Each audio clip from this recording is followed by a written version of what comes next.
بھائی سائمہ نے گرم پانی کے گلاس کو فریزر میں ٹھنڈا ہونے کے لیے رکھا اور پانی کی درجہ حرارت میں جو تبدیلی آئی ہے اس کا ریکارڈ مندرجہ ذیل خانوں میں دیا گیا ہے۔ تو وقت ہمیں دیا گیا ہے منٹ میں اور اس سے منسلک درجہ حرارت ہمیں دی ہوئی ہے ڈگری سیلسیس میں۔ بھائی سوال میں ہم سے پوچھ یہ رہے ہیں کہ اوپر دی گئی معلومات کے مطابق ان میں سے C کا کون سا ماڈل T منٹ کے بعد پانی کی درجہ حرارت کو سب سے مناسب طرح سے دکھا رہا ہے، اور یہ ہیں ہمارے پاس امکانات۔ تو بھائی اس ویڈیو کو روکتے ہیں اور پہلے اس سوال کو خود سے حل کرنے کی کوشش کرتے ہیں۔ چلے بھائی بہت ہو گیا انتظار، اب ہم ساتھ مل کر حل کرتے ہیں اس سوال کو۔ تو یہاں جو امکانات دیے ہوئے ہیں ہمیں، ان میں سے کچھ ایکسپونینشیل فنکشنز ہیں اور کچھ لینئر ہیں۔ بھائی اب اگر تو وقت کے ساتھ ساتھ درجہ حرارت بھی مستقل طور پہ کسی مخصوص قدر سے بڑھ رہا ہے تب تو اس کو ہم لینئر ماڈل مانیں گے، اور اس لیے ہم ان امکانات میں سے صرف لینئر فنکشنز کو ہی پرکھ لیں گے۔ لیکن اگر ان خانوں میں وقت کے ساتھ ساتھ درجہ حرارت مستقل طور پہ کسی مخصوص تناسب سے بڑھ رہا ہے تب تو یہ ایک ایکسپونینشیل ماڈل کہلایا جائے گا، اور پھر ہم صرف انہی امکانات کو دیکھیں گے جس میں ایکسپونینشیل فنکشنز ہمیں دکھ رہے ہوں گے۔ اچھا بس اب اتنی باتیں ہو گئی ہیں، ہم تھوڑا سا کام بھی کرنا شروع کرتے ہیں اور اس سوال کو حل کرتے ہیں۔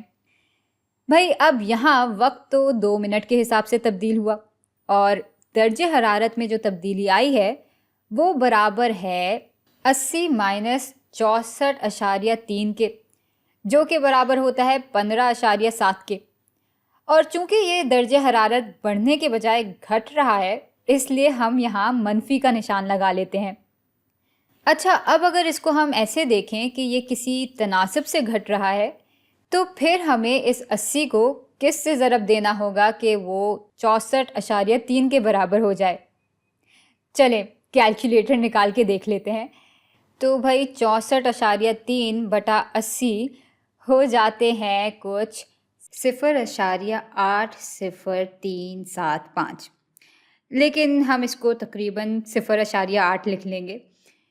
تو اگر یہ لینئر ماڈل ہے تو ہم اس میں سے 15.7 گھٹا رہے ہیں، اور اگر یہ ایکسپونینشیل فنکشن ہے تو ہم اس کو 0.8 سے ضرب دے رہے ہیں اپنی اگلی قدر تک پہنچنے کے لیے۔ اچھا اب جب ہم دوسرے وقفے کو دیکھیں گے تو چیزیں اور شاید ہمیں سمجھ میں آنے لگیں۔ تو اب دیکھتے ہیں کہ جب وقت 2 سے 4 منٹ ہوا، یعنی پھر سے جب وقت میں 2 منٹ کی تبدیلی آئی تو درجہ حرارت کس حساب سے گھٹا۔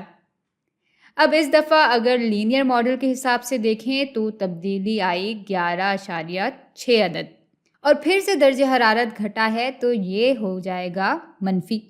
اچھا اب جب ہم اس کو ایکسپونینشیل ماڈل کے تحت پرکھتے ہیں تب دیکھتے ہیں کہ درجہ حرارت کس تناسب سے گھٹ رہا ہے۔ تو کیلکولیٹر پھر سے نکال لیتے ہیں، اور اب 52.7 بٹا 64.3 برابر ہو جاتے ہیں 0.8195 کے، یعنی تقریباً 0.82 سمجھ لیتے ہیں اس کو۔ اب ہاں یہ بات تو سچ ہے کہ یہاں لینئرلی اور ایکسپونینشلی دونوں ہی طرح سے درجہ حرارت مستقل طور پہ تو کسی مخصوص قدر یا تناسب سے نہیں گھٹا، لیکن یہاں 15.7 اور 11.6 میں بہت فرق ہے، جبکہ تناسب میں اتنا فرق نہیں ہے۔ تو بھائی اصل زندگی سے اگر کوئی چیز ریکارڈ کرتے ہیں تو اتنا معمولی فرق تو آ ہی جاتا ہے، اس لیے اتنا تو سمجھ میں آ ہی رہا ہے کہ درجہ حرارت ایکسپونینشلی گھٹ رہا ہے۔ اور اب اگر ہمیں اس کو فنکشن کی صورت میں دکھانا ہے تو دماغ میں فوراً اس قسم کی ایکویشن بن جاتی ہے جہاں C برابر ہو جاتا ہے 80 کے، کیونکہ یہ ہماری ابتدائی قدر تھی، ضرب 0.8 جو کہ ہمارا مشترکہ تناسب یا کامن ریشو تھا، اور اس کی طاقت ہم رکھ لیتے ہیں T کے برابر۔ بھائی ہم نے ہمیشہ اسی قسم کی ایکسپونینشیل فنکشنز دیکھے ہیں، تو پہلی چیز تو یہی دماغ میں آتی ہے۔ لیکن اگر ہم غور سے دیکھیں تو ہمارا وقت ایک ایک عدد کے حساب سے نہیں بڑھ رہا، بلکہ اس کا وقفہ اصل میں 2 منٹ کا ہے۔ تو اگر ہم فنکشن کو ایسے لکھتے ہیں تو یہ دکھا رہا ہوگا کہ بھائی 1 منٹ میں درجہ حرارت 0.8 کے تناسب سے گھٹ رہا ہے، اور ہم جانتے ہیں کہ ایسا تو نہیں ہے۔ بھائی پانی کا درجہ حرارت ہر 2 منٹ میں 0.8 کے تناسب سے گھٹ رہا ہے یہاں پر، اور اس لیے ہم یہاں پر اس ٹی کو تقسیم کر دیں گے 2 سے۔ چلے بھائی اب ایسا کرتے ہیں کہ اس کو تمیز سے پرکھ لیتے ہیں تاکہ کسی بھی قسم کی شک کی گنجائش ہی نہ رہے۔ یہ ہو گیا ٹی کا خانہ اور یہ ہو گیا سی آف ٹی کا خانہ، اور جب ہم اس میں ٹی کی جگہ 0 ڈالیں گے تو یہ برابر ہو جائے گا 1 کے، کیونکہ کسی بھی چیز کی طاقت جب 0 ہوتی ہے تو وہ 1 کے برابر ہو جاتا ہے، اور اس طرح ہمارا جواب آ جائے گا 80 کے برابر۔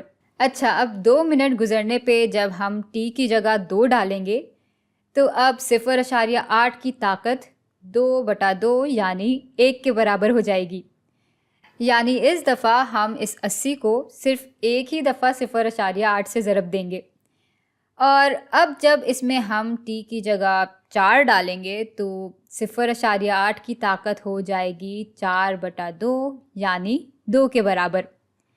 تو ہم یہاں 80 کو 2 دفعہ 0.8 سے ضرب دیں گے، اور اب ذرا کام چوری چھوڑتے ہیں اور کیلکولیٹر کی مدد سے اس کو حل کر کے دیکھ لیتے ہیں۔ تو وہی 0.8 کی طاقت 2 برابر ہوگی اس کے، اور اس کو جب ہم 80 سے ضرب دیں گے تو جواب ہمیں مل جاتا ہے 51.2 کے برابر، اور یہ تقریباً اس ہی کے برابر ہے۔